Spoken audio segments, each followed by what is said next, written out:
All right, so the earliest member of genus Homo, let me get this started here, is going to be Homo habilis. So Homo habilis has the nickname the handyman because it was originally thought that Homo habilis was the very first user and maker of stone tool technology.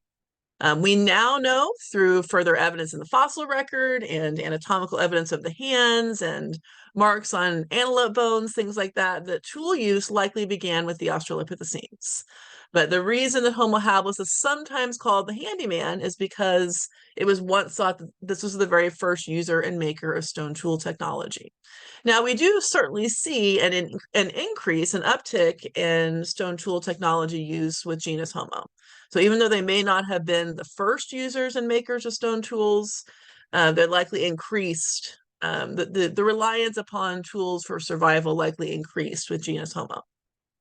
So this species, Homo habilis, nicknamed the handyman, existed between about 2.5 million years ago to as recently as 1.8 million years ago. So some of the trends, we're going to see an increase in reliance upon tool use and material culture. They use a stone tool technology called Oldowan tools. We'll look at a picture of that here in a moment. We do see a slight increase in brain size.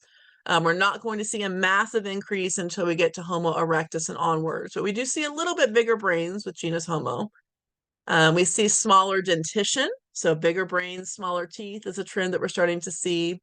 So one of the biggest theories is that increased use of tool technology and also the use of fire likely allowed these hominins to soften their food prior to consumption. So if you think about eating a cooked potato versus a raw potato, obviously it's much less pressure on the jaws to eat mashed potatoes than a raw potato. So that's the biggest theory out there, that it was, more so, not that there was a massive change in diet between the late Australopithecines and early genus Homo, but possibly there was an increase in technology that allowed us to process our food prior to chewing it. Overall cranial shape is going to be more human-like, more modern human-like, so more rounded and globular cranial shape. But from the neck down, the postcranial skeleton is still very Australopithecus-like. So early members of genus Homo, like Homo habilis and rudolfensis, were likely still habitual or part-time bipeds, meaning that they retained some of that ability to brachiate and locomote in the trees. All right, questions so far? All right, so some of these trends, so a little bit of a review here. So bigger brain, smaller chewing complex. The increase in brain size and the smaller chewing complex gave the Homo habilis skull a more rounded globular shape. But from the neck down, we see a body plan similar to that of the Australopithecines. So things like longer arms, curved phalanges, mosaic pelvis, things like that. Interestingly enough, though, we don't have a whole lot of fossil specimens from this time frame, from the early genus Homo time frame. So it is sometimes complicated to understand exactly how they might have locomoted, their degree of tool use, their social interactions, et cetera, et cetera. We will discuss next week the species Homo naledi. Homo naledi, when it was first discovered, was originally thought to be part of early members of genus Homo. But the date range is actually more closer to the later members of genus Homo. Their date range is about 336 to as recently as 225,000 years before present. So we'll talk more about Homo naledi next week. But just know for now that the time frame that we consider early genus Homo, we have limited fossil specimens for that time frame. We do have some, though, of course. So anatomical evidence from the hand bones does suggest an increase in precision grip. So precision grip would have been useful when using and making stone tool technology. So we're starting to see this transition away from the longer curved phalanges that allowed for locomotion in the trees, and starting to see a shift. We're having our hand bones that are more adapted to tool use than brachiating in the trees. So we do also see an increase in tool remains, Oldowan tool remains being found with Homo habilis remains and early members of genus Homo. So it's likely that tools are becoming more fundamental to survival. So even though the Australopithecines were likely using and making stone tools, it's likely that they weren't dependent upon their use for survival. Tools may have played a central role in these early hominins' ability to exploit an increasingly diverse landscape.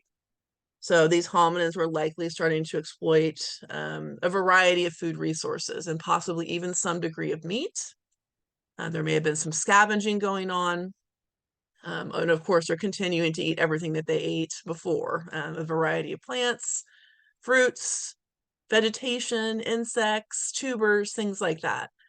Because all of our ancestors are omnivorous to a degree. We don't really see a whole lot of evidence for a significant amount of meat in the diet until Homo erectus. But all hominids in general, except for maybe the paranthropus forms, are going to be omnivorous. Tools would have increased Homo habilis' ability to exploit a wider variety of food resources on a diverse landscape. So, like we always talk about in the game of evolution, diversity will always win. So, one thing that Homo habilis may have had above the Australopithecines is possibly an ability to exploit a wider variety of food sources and exist in a wider variety of habitats. All right, so this is all just review. It's just one of those summary slides for you. So the species we're talking about here is Homo habilis, which is generally considered to be the very first member of our genus, Homo habilis. The date for this fossil is 1.9 million years ago, but the date range for the species is 2.5 to as recently as 1.8 million years ago.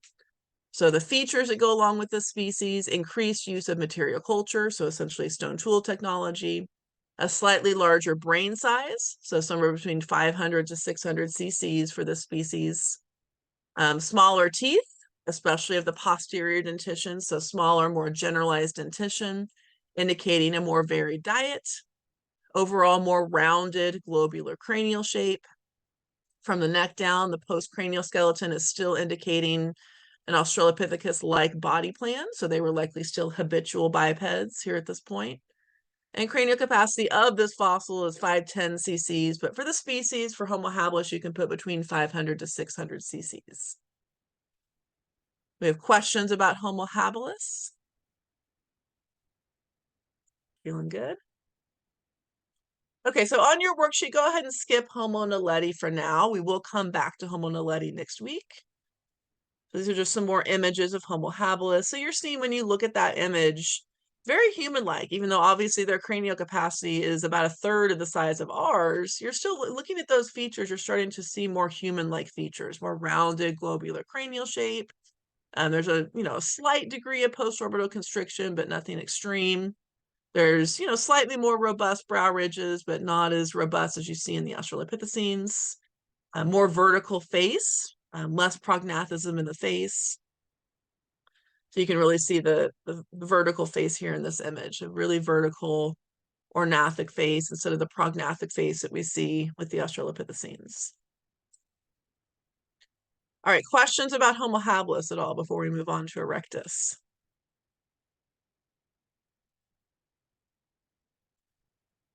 All right, let's talk about Homo erectus. So with Homo erectus, we are going to see some significant evolutionary changes. So we're going to see an increase in stature. So stature is just another way to say height. And we do have, unlike Homo habilis, we do have quite a few examples of fossil remains, both cranial and postcranial, that belong to the species Homo erectus. And if you have the femur, you can pretty accurately, the femur or the humerus or both, you can pretty accurately estimate the overall height of that individual. So it's believed to be based on the evidence of the femurs and the humeri that the males were approximately 5'9" on average and females were approximately 5'3". So even though modern humans are a bit taller than that, we're still approaching modern day stature. Increase in robust skeletal traits, especially for the Asian forms of Homo erectus. So the Asian forms are going to have some of these features, like a really robust brow ridge here. We call that the supraorbital ridge. When you look for the postorbital constriction, you see that it's still there. There's still it still pinches in behind the brow ridge a little bit, but not nearly as extreme as what we saw with the Australopithecines. The sagittal keel, so that's a feature. It's similar. It's in a similar location to the crest, but it's a different feature. So it's running down the sagittal suture here. So you have to kind of take the palm of your hand and run it across the center of the skull. I always say you can see the crest, but you have to feel the keel. So the sagittal crest, also, you can sometimes kind of see it if you flip the skull this way and kind of look for that keeling. So it kind of looks like the bottom of a canoe. Okay. So you can see the crest, but you have to feel the keel. You're going to see also some changes in the postcranial skeleton. So we're seeing that the femurs are getting longer and the humeri are getting shorter. So a more human-like femur to humerus ratio that's fully adapted for obligate bipedalism. Okay, so remember thinking back to last week, one of our bipedal adaptations is a long femur with a bicondylar angle. So it angles in medially towards our knees. And then, that's in comparison to the quadruped femur that's really short and straight. So we're seeing longer, more angled femurs with a longer neck. And the humerus, the bone in our upper arm, is getting shorter. So we're kind of moving away in evolutionary terms. We're moving away from retaining that ability to brachiate and locomote in the trees, and we're fully committing to terrestrial bipedalism. And we're going to see more generalized dentition, similar to what we see in modern Homo sapiens. So that just means that there's not a huge difference between the teeth in the front of our neck, as far as size goes, at least. There's not a huge difference from the teeth in the front of our mouth compared to the teeth in the back of our mouth. So more generalized dentition just means more generalized diet. For the first time, Homo erectus is likely including a lot more meat in the diet. There's evidence that Homo erectus engaged in at least some degree of scavenging and possibly some degree of hunting. And we'll watch a video clip here in a second that hypothesizes how Homo erectus may have hunted. So along with this, we also see increased encephalization. So that's a term that we talked about way back in topic 7, I believe. So encephalization just talks about the overall brain size in comparison to the overall body size. So we see a 25 to 40% increase with Homo erectus in comparison to Homo habilis. The average brain size of Homo erectus is anywhere from about 800 to 1100 cc's. We are going to see another change in the stone tool technology. So the stone tools associated with Homo erectus are called Acheulean. You may also hear them called hand axes or bifaces. We'll look at a picture of that here in a moment. And then behavior-wise, we see evidence of the control of fire. We also see likely that they increase their reliance upon meat as a primary food source, and they also increase their reliance on culture for survival. All right, so let's watch a few video clips here about hypothesizing about why or how Homo erectus made these changes. So even though it may not seem like a big deal to us, the control of fire, the ability to make sophisticated stone tool technologies, and also the increase or uptick in meat in the diet did have the potential to really change the way that these early hominins behaved. So think about, what could we use fire for other than just the obvious? I mean, obviously we can use fire for heat. We can use it for cooking food. We can use it to provide protection. But as you're watching these clips, I want you to think about, what is that benefit of fire? And also the next clip, we're going to think about what is the benefit of persistence hunting. So this first one is going to be on fire. Do we have questions on Homo erectus before we move on to the video clips? We're feeling okay? All right, so this first one is going to hypothesize essentially why fire would have been beneficial to our early ancestors, such as Homo erectus. Oh, let me check on the volume real quick before I do that.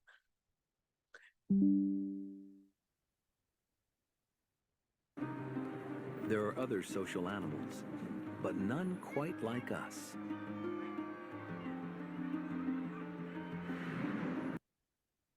But 1 second here.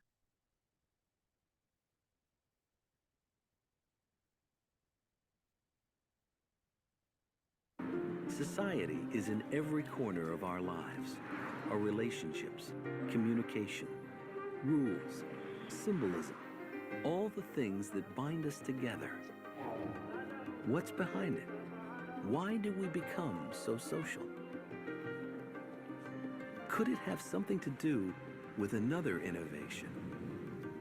Something unprecedented in our evolution. Building fires and cooking. Here we got erectus, the first species that looks like us. And I think only cooking can explain the magnitude of this change. The earliest evidence that our ancestors deliberately used fire for cooking dates to long after Turkana-Boy's time. But Richard Wrangham is sure Homo erectus was building fires much earlier. Now, for the first time, we had a species that was committed to living on the ground because they lose their climbing adaptations. Well, how were they sleeping? They had to be able to protect themselves from wild animals. On the African savanna, full of predators who hunt by night, Richard believes Turkana-Boy and his people couldn't have survived without fire. And he thinks only cooking, which makes food more soft and digestible, can explain why Homo erectus evolved smaller teeth and a much smaller gut. These things are compatible with the reduced cost of digestion produced by cooking food. Nothing else is. As our ancestors reaped the benefits of cooking, something else happened too, at least according to Wrangham. We became more social.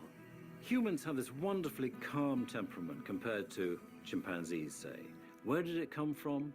We were drawn to a common place, the fireplace. Wrangham believes we learn to share and communicate, sitting around fires, waiting for food to cook. It's speculative, but one thing is for sure. In the Homo erectus world, new social relationships had to be evolving. The bonds between mothers and children must have been very different from the apes. For example, a mother orangutan will not allow any other individual to take her infant, will be in constant skin-to-skin contact with that baby for at least the first 6 months of life, not a moment out of contact. Secure in this unbreakable mother-infant bond, ape babies need less capacity to read the intentions of others than human babies, whose bond with their mothers is surprisingly less secure. The shocking fact is that human mothers abandon their infants much more often than ape mothers. Infanticide by a mother is more common among humans than any other higher ape. Maternal commitment is a lot more contingent in humans than it seems to be in other apes. Unlike most primates, human mothers share parenting with others. A child's survival can depend on making itself appealing to a number of caregivers. Perhaps that's why human infants have evolved a uniquely acute sensitivity. Human infants are born connoisseurs of mothers, reading her facial expression, looking for signs of commitment. We are born hardwired with an awareness of the intentions and emotions of others, which is unique in the animal world. When did humans develop this gift for attributing mental states and feelings to others and for caring about what others thought about them? Could these social instincts have developed with Homo erectus, along with cooperative hunting, bigger brains, longer childhoods, and the use of fire? Perhaps Turkana-Boy and his people already had social skills that would be familiar to us. Here were intelligent social beings with an increasing capacity for cooperation. It may be this that made possible another great achievement, the exodus from Africa. For millions of years, our earliest ancestors. Okay, now the next clip we're going to watch is going to focus in more on hunting. This one will focus more on hunting. So in this clip, I want you guys to think about how would persistence hunting impact Homo erectus. So this clip will also talk about the loss of body hair and how we know when our ancestors lost our body hair. So think about those two things. How would hunting impact the evolution of Homo erectus, and how would the loss of body hair impact the evolution of Homo erectus? High-quality resource that's probably most important for the evolution of the genus Homo is meat and meat byproducts such as brain and marrow and fat. They're high in protein, they're high in calories, and they're easy to digest. But the one problem with getting meat is that it's hard to get. Most predators rely on strength or speed to kill their prey. Our ancestors had neither. Today, we are on top of the food chain, so it's hard to imagine the predicament of those early humans. Here was a slow-moving creature with no claws or fangs, easy prey for the hungry predators around him. This is a fossil forehead and brow ridge of a Homo erectus. And on the brow ridge, you can see the bite mark of a carnivore. Well, this reminds us that these Homo erectus individuals weren't at the top of the food chain. So how did Turkana Boy, a weakling with a big brain which needed calories, get his meat? Homo erectus faced a problem. How do you kill a big dangerous animal that has lots of meat and fat in it without that animal also killing you? I think the answer to that was a very clever set of innovations, and that is endurance running and high activity in the middle of the day. The ancestors of Homo erectus, small, hairy apes like Lucy, were bipedal but probably didn't do much running. But Turkana Boy's kind were built to run, like us. This is an accelerometer. Dan Lieberman believes they could run long distances because, like us, they had lost their thick coat of body hair and could keep cool by sweating. This was the key to their success. But how do we know if these crucial changes go back all the way to Turkana Boy's time, over 1 million years ago? Skin and hair are rarely preserved in the fossil record. So to find out, we have to look to a creature that's been intimately connected with hair for a long time, the louse. All animals seem to have some type of lice that parasitize them. Mammals have them, birds have them, even fish have types of lice. But most other creatures have only one type of lice that parasitize them. Humans have one kind of louse on their heads and another in the pubic area. Geneticist Mark Stoneking asked himself why. The answer that seems obvious is that when we had body hair all over our bodies, we had one type of lice, but then we became hairless until we only had hair on our heads and in our pubic region. And so therefore you would have this hairless geographic barrier to contact between the two. Mark was surprised to find out that the human pubic louse is very different from the human head louse. Somehow, in the past, it seems to have come from gorillas. Because the pubic lice is actually more closely related to gorilla lice. Now, how it is our ancestors got pubic lice from gorillas, I wouldn't care to speculate. But nonetheless, one needs gorilla lice in order to really work this whole thing out. The most likely scenario is that when we lost our body hair, the original human louse migrated to our heads, leaving the pubic area temporarily unpopulated by lice. When our ancestors had contact with gorillas, perhaps sleeping in their nests or scavenging their bodies for meat, the gorilla louse colonized their pubic region. Eventually, it turned into the human pubic louse of today. So if we could find out when the human pubic louse and the gorilla louse diverged, we would have a rough idea of when we lost our body hair.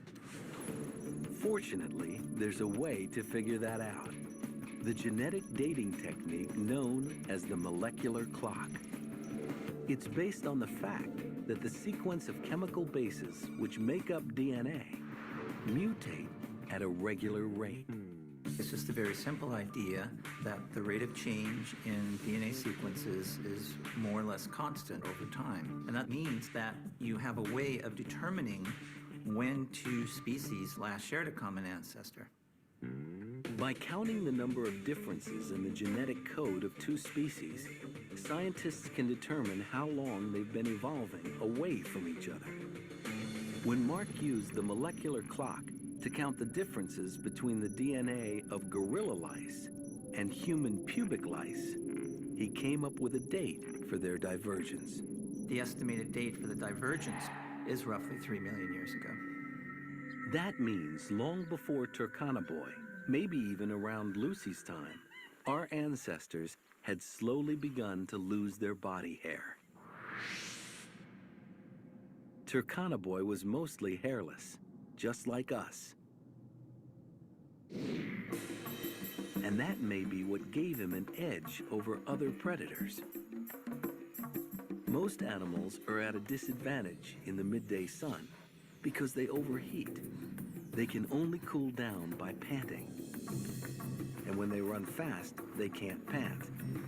That means they can only run in short sprints. Quadrupeds can gallop for about 10 to 15 minutes, and then they overheat. But hominids can cool down by sweating. They use their entire body like a dog's tongue. Our hairless bodies allow air to circulate freely on our skin and cool us down as sweat evaporates. This makes us one of the best long-distance runners in the animal kingdom. Dan Lieberman believes this gave our ancestors the ability to hunt in a very unusual way. It's called persistence hunting. And he believes the modern ethnographic record can show us how it was done. The Bushmen of the Kalahari offer us an insight into how Homo erectus might have hunted 2 million years ago. The Bushmen know that at midday, animals rest in the shade, which is why it's the perfect time to be hunting. Once they locate their prey, in this case a kudu, the marathon begins.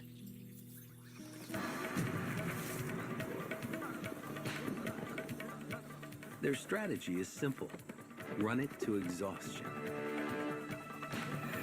Every time the animal tries to rest, the hunters track it down and get it moving again. They never give it a chance to cool down. And the reason they can keep going is that they can sweat. So if the theory is right, the Bushman hunt may help explain how Turkana-boy got his meat. Homo erectus had come up with an innovative way of feeding his hungry brain.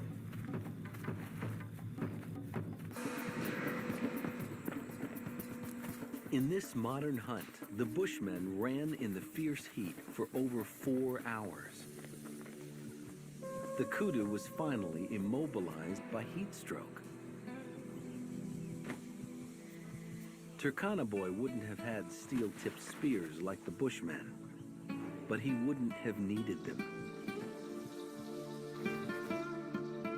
Homo erectus probably hunted with close quarters weapons, with spears that were thrown at animals from a short distance, clubs, thrown rocks, weapons like that. They weren't using long-distance projectile weapons that we know of. The Homo erectus hunt was simple but effective. It fed not just their larger brains, but the growing complexity of that early human society. There are other social animals, but none. All right, so you guys tell me. So thinking back to that first clip, what were some of the benefits or potential benefits of controlling fire?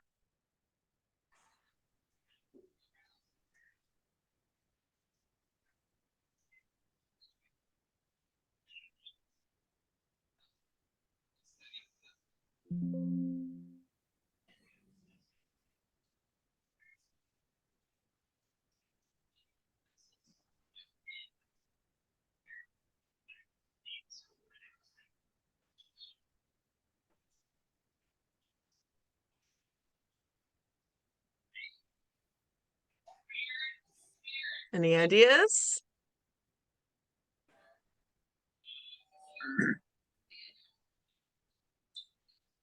Okay, so obviously the obvious ones, of course, are warmth and cooking, but what were some of the less obvious ones that they talked about in the film clip?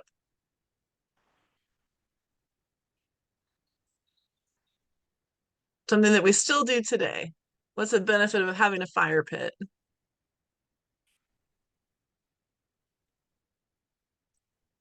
Social benefits, right?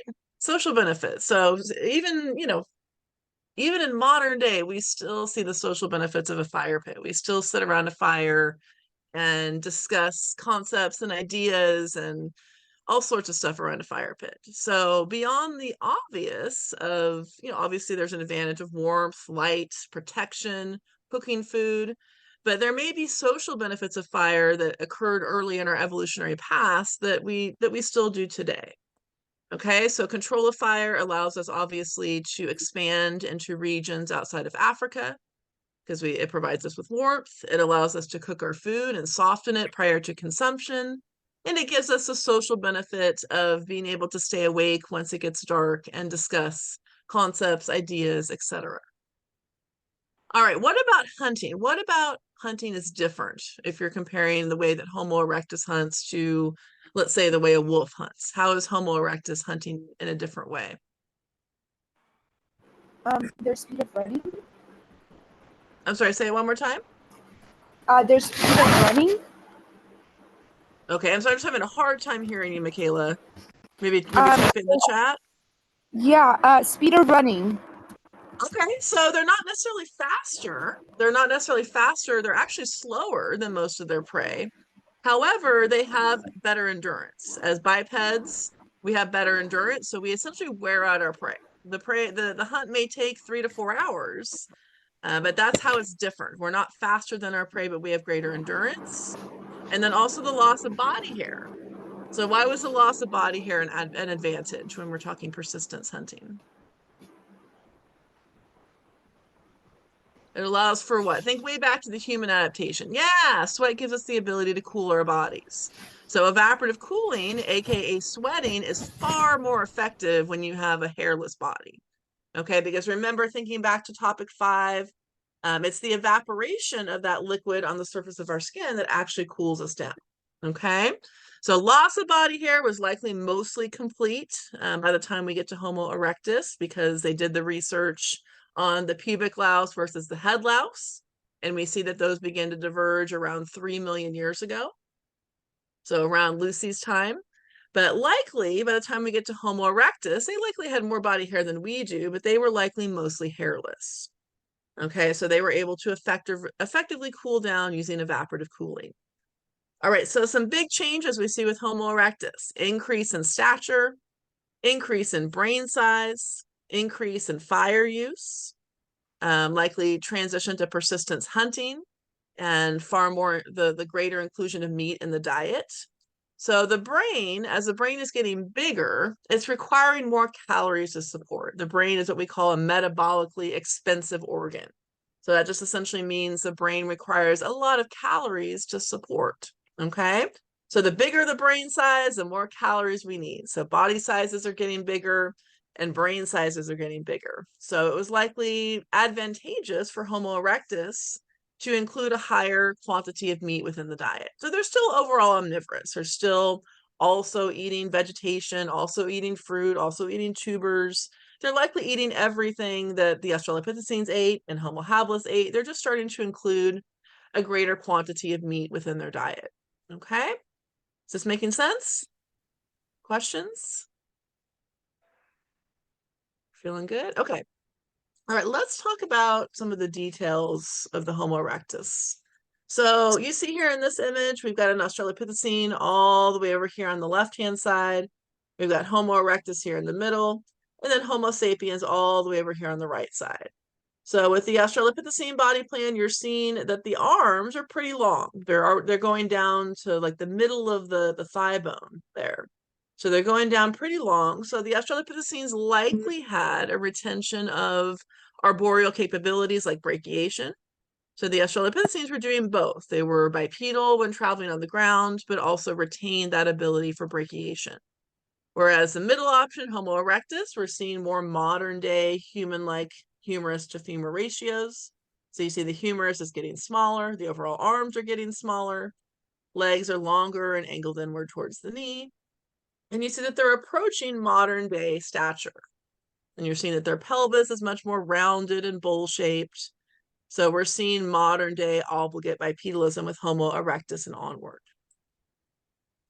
All right, so Homo erectus in Africa. So we will see examples of Homo erectus in Africa, Eurasia, and Asia. So this is the first time that we see hominins out of Africa.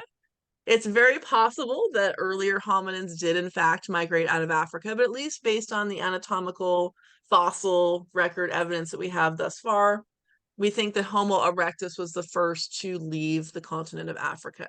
And of course, they didn't know they were leaving Africa. They're just migrating, following the routes of the game that they're hunting and following the seasonality of the fruits and vegetables that they're consuming. So they don't know they're migrating out of Africa, but this is, the first species that we see migrate into regions of Eurasia. All right, so date range for this species anywhere from 1.8 to as recently as about 200,000 years before present. Anatomical features, we're going to see larger brain size, smaller posterior dentition, so smaller premolars and molars, long, low, thick skull with small chewing muscles and a large brow ridge. So this is actually an Asian form, but just to show you what I mean.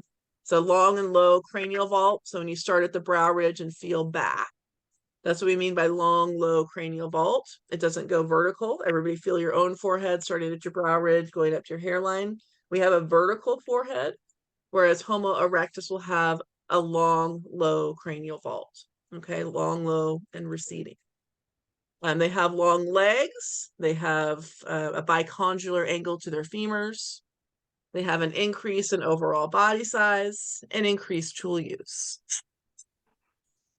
So these are some examples of fossils that are considered to be African forms of Homo erectus. Now, just so you know, there are some paleoanthropologists that call the African forms Homo ergaster and the Asian forms Homo erectus.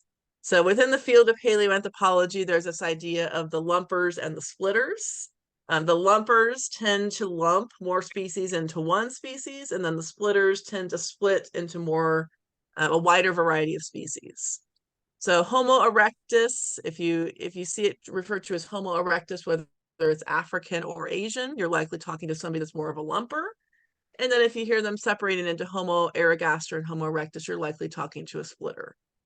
But for our purposes here in this class, this is an intro class, we're going to take on more of the lumping strategy. So we're going to lump Homo erectus into one category, one species, but we will talk about the African forms versus the Asian forms. So the Narukatomi skeleton, or Narukatomi boy, also called Turkana boy, is an African version of Homo erectus. So biologically speaking, this is believed to be an adolescent male. The date of this fossil is about 1.6 million years old, but the date range for the species is 1.8 million years ago to as recently as 200,000 years ago. This particular fossil was discovered in Eastern Africa in Narukatomi, Kenya. So the features of the skeleton, so similar to the Arty fossil and the Lucy fossil, we have a great percentage of the actual skeletal remains for this individual, about 80% of the skeleton. So that's useful when we're trying to recreate the locomotion patterns of this species. So based on features like shorter arms and longer legs, so essentially the humerus is shorter and the femur is longer. And the femur also has a bicondylar angle, or it angles inward towards the knee. So based upon features like that, and also the bowl-shaped pelvis, we know that Narukatomi boy was likely an obligate or full-time biped. So we know that the limb proportions indicate a commitment to both bipedal walking, jogging, and running. So it's estimated based upon dental eruption rates and the connectivity of the bones, looking at the sutures in the bones, that this particular individual would have been about 8 to 9 years old, and he would have stood about 6 feet tall in adulthood.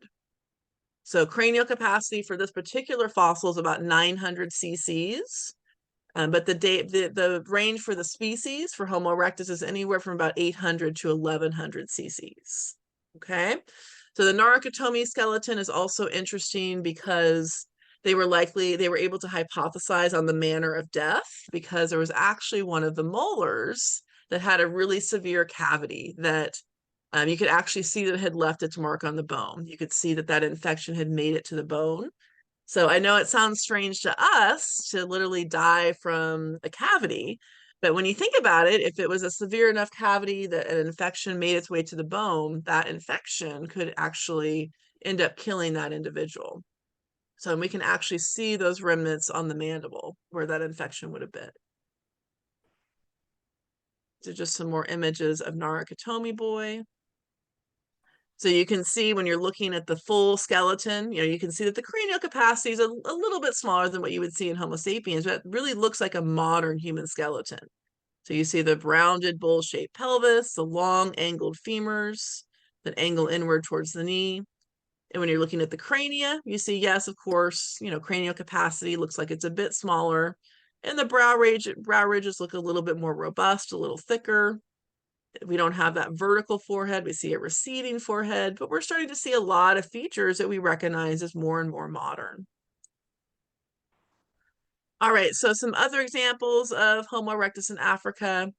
The Isle-Lorette footprints dated to about 1.5 million years ago also provide evidence for fully modern obligate bipedalism. So these footprints show a big toe, a hallux that's non-opposable or essentially in line with the other toes, and pretty much identical anatomically to what we would see in modern day Homo sapiens. So they're using that big toe as kind of a springboard to push off. Okay, so we're seeing fully adapted feet for modern day bipedalism. Another interesting one, the Bodo skull, is showing some stone tool marks on the left cheek and the eye orbit and also the nasal bones. So it's been hypothesized that these marks are either an example or evidence for ritualistic tattooing or possibly even cannibalism, because these marks are similar to what you might see on other animal bones that have been processed, essentially. All right, so as I mentioned before, Homo erectus is the first to essentially go global or migrate out of Africa. So we see the earliest examples of Homo erectus in a region called Dmanisi. So Dmanisi is here in the gates of Europe. Okay, so the Dmanisi hominins are generally attributed to Homo erectus. Some of the more splitter type paleoanthropologists might call them Homo. I'd have to look up the actual what they call them, but it's a slightly different genus and species name. But let's watch a little clip on the Dmanisi hominins because they are pretty interesting. Homo gregorius. Homo gregorius is what they call the Dmanisi hominins if they're more of the splitters. Okay, so let me find that clip for you.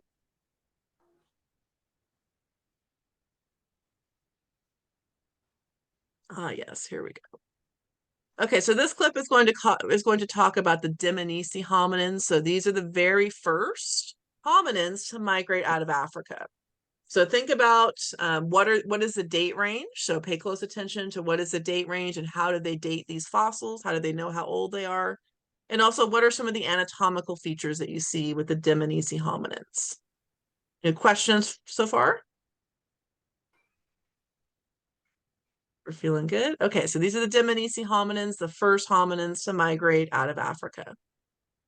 We were thinking that a hominid like this one had left Africa, but had done it maybe about 1 million years ago. For decades, scientists believed big strapping humans like Turkana boy left Africa 1 million years ago. But new discoveries are showing the migration may have started a lot earlier than that. Dmanisi, Georgia.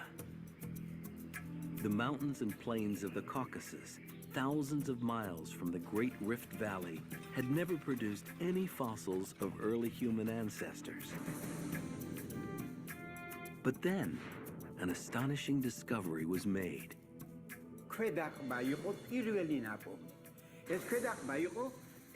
It was a lower jaw, with teeth downward, this way in the ground. So when I started to clean, those front teeth came to light. It became obvious to me that we had found some kind of hominid. But what kind? The jaw seemed to be a primitive form of Homo erectus. But at first, hardly anyone believed it. In 91, when we found this jaw, this was A lot of scientists were quite skeptical about it, because it was very hard to imagine Georgia, Caucasus, to be on the map of the human evolution. Since then, Dmanisi has been put on the map of human evolution in a big way. The site has turned up a treasure trove of Homo erectus fossils. They've transformed our understanding of who left Africa and when. They showed that the first humans to leave Africa were much more primitive than Turkana-boy. People thought that hominids that left Africa were very tall, like Turkana-boy, with big brains, advanced technology, and the Manisi proved the opposite. At 4.5 feet tall, they were smaller than Turkana-boy, with more ape-like shoulders and a simple stone technology. They are much more primitive, they have small brains, and at the same time they were using very primitive stone tools. The next surprise came when they dated the site. The ancient Dmanisi landscape has been built up layer by layer over millions of years. 1.81 million years ago, massive volcanic eruptions deposited a layer of ash. The fossils sat on top of this ash, so must have been slightly younger, around 1.8 million years old. To the vast majority of scientists who believe that all our ancestors evolved in Africa, this was a stunning surprise. How had a small, primitive Homo erectus migrated to the Caucasus almost 2 million years ago, long before Turkana-boy? Scientists now accept that as soon as Homo erectus appeared on the savannas of Africa, they started to leave. Suddenly, with the origin of Homo erectus, we get this shift in body shape, and then boom, they're out of Africa right away. The Georgia fossils prove that Homo erectus left Africa much earlier than previously thought. An even more provocative find shows the migration may have... Okay, so what is the date? How old are the Dmanisi fossils? Who can tell me?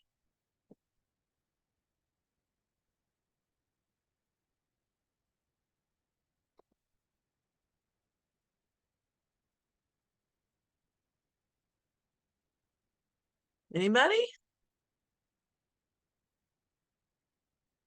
Yes, Francisco. Excellent. The Dmanisi fossils are 1.8 million years old. 1.8 million.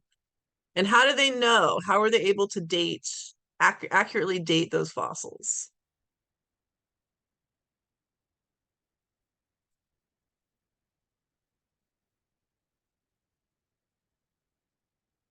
Yes, excellent, Francisco. The volcanic ashes. Okay, so they were able to very accurately date the layer of volcanic ash, and basically the Dmanisi hominin fossils set right on top of that. They were that very next layer. So they knew that the Dmanisi hominins must be just slightly younger. So the ash dated to 1.8 million years ago. So we estimate that the Dmanisi hominins are at least 1.8 million years old. And that was definitely a surprise. That was a surprise to paleoanthropologists at the time, because they assumed that migration out of Africa would require a large excuse me, guys, would require a large brain size, a sophisticated toolkit, and control of fire. Okay, so we're going to see that this argument is something that is going to persist in paleoanthropology even today.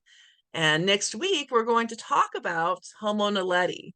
And we'll talk about another very small-brained hominin in Africa, but a small-brained hominin that possibly controlled fire, symbolically buried their dead, controlled tools, and also engaged in cave art. But there is quite a bit of controversy surrounding Homo naledi. So we'll talk about that more next week, but that's just a little bit of a preview. Okay, let's talk about Homo erectus in Asia. So in Asia, we see that they tend to have slightly more robust characteristics, okay? So this is Peking man. This is a recreation of the Peking man fossil. So you're going to see this fossil has really robust double arch brow ridges. We call those the supraorbital ridges. They have that pronounced sagittal keel. They have an occipital torus here in the back, but overall their cranial bones are thicker, okay, especially that supraorbital ridge. So it's hypothesized that they likely have powerful face muscles. And when you think about it, if you're chewing more meat, if you're chewing meat, you're using that anterior dentition. You're using that the teeth in the front of your mouth, your incisors and your canines to rip off that piece of meat. Okay, so that's maybe why they needed more pronounced muscles in the front of their face. Okay. So we do definitely see what the Homo erectus finds in Asia. We see possible evidence of charcoal pits and hearths, so evidence for fire. Fire is difficult to prove because many of these sites in Africa and Asia, because there's modern day fires, it's difficult to determine the date range of these fires somehow. But it's many paleoanthropologists do strongly believe that by the time we get to Homo erectus, that we definitely have at least the rudimentary control of fire. So fire obviously would act as an agent to ease chewing and digestion of food. So that's likely why we're able to decrease the pressure on our chewing muscles and our dentition. So some argue that this also increased energy available to early humans. So like we talked about before, the brain is essentially a metabolically expensive organ. So the larger the brain size, the more calories you need to support it. So, and you do see a correlation. You do see a correlation with evidence for fire and hunting and cooking with a jump in cranial capacity. Now, of course, when we're looking at fossils that are millions of years old, it's difficult to know for certain exactly how they behaved. But of course, as paleoanthropologists, we're looking at the evidence in the fossil record. We're looking at the anatomical evidence, the evidence for behavioral things like tool use and fire use and symbolic burial.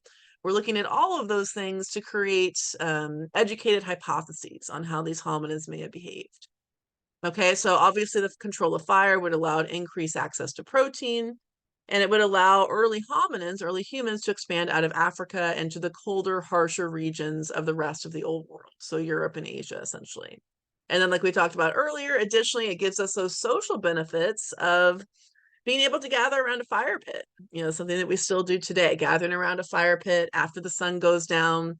Maybe for Homo erectus, it was strategizing about their hunting techniques for the next day and possibly even contemplating about larger conceptual ideas. All right, questions so far? I'm feeling good? Okay. All right, so this is an example of Homo erectus in Indonesia. This is the Sangrian 17 fossil. So a lot of the same characteristics we're seeing. So it's just going to show you some examples of fossils that we attribute to Homo erectus in the next few slides. So we see that the cranial vault, so the forehead region, is long and low. So when you look at that overall shape, it looks very football shaped almost. You're seeing the really pronounced double arch brow ridges. The overall prognathus is generally less than what you would see in the Australopithecines, of course. But some of these Homo erectus fossils have kind of what we call a mid-phase prognathism. So that means that their zygomatic area and their maxilla area project a little bit more forward than, say, their orbit area and their mandible. Okay, so this fossil has that long, low cranial vault, large face and cheekbones, large double-arched brow ridge, supraorbital ridge here. So remember that term supra. Supra means above. Orbits are eyes. So the supraorbital ridge refers to the ridge of bone directly above the orbits, the eyes. A really thick sagittal keel. You can actually even kind of see it here in this photo. So remember, the sagittal keel is that kind of bump or ridge that goes down the sagittal suture. So the sagittal suture is that suture that separates the two parietal bones. So remember, the frontal bone is here, parietal bones are here in the back, and occipital is way in the back. So that sagittal suture will separate the two parietal bones in the back of our skull. All right, so the sagittal keel is pronounced in this particular fossil. All right, so here's a summary slide for that Sangrian 17 fossil. So features that we're going to see, the date range for this one is about 800,000 years before present, discovered in Indonesia. So some of the features: long, low cranial vault, thick cranial bones, very flat frontal bone here, relatively large, pronounced supraorbital ridge. We see that sagittal keel feature is relatively pronounced. The occipital torus, that's that bump here in the back of the skull. And then also, oops, sorry, didn't mean to do that. A projecting midface. So the cranial capacity for this particular fossil is about 1,000 cc's. All right, let's pause there because I do want you guys to spend about 15 minutes in your breakout rooms today. So in your breakout rooms, I'm not going to give you any new questions, but I want you to help each other finish, if you haven't finished your packet from last week. So last week we covered the pre-Australopithecines, the Australopithecines, and we kind of talked a little bit about early genus Homo. But it was mainly just the Australopithecines and pre-Australopithecines last week. And then this week we transitioned into genus Homo. So first task, make sure you finish a packet from last week. I only received 3 of them. So please, please, please, guys, I try to not give you an excessive amount of assignments, but please do submit them. I will still accept that packet until Wednesday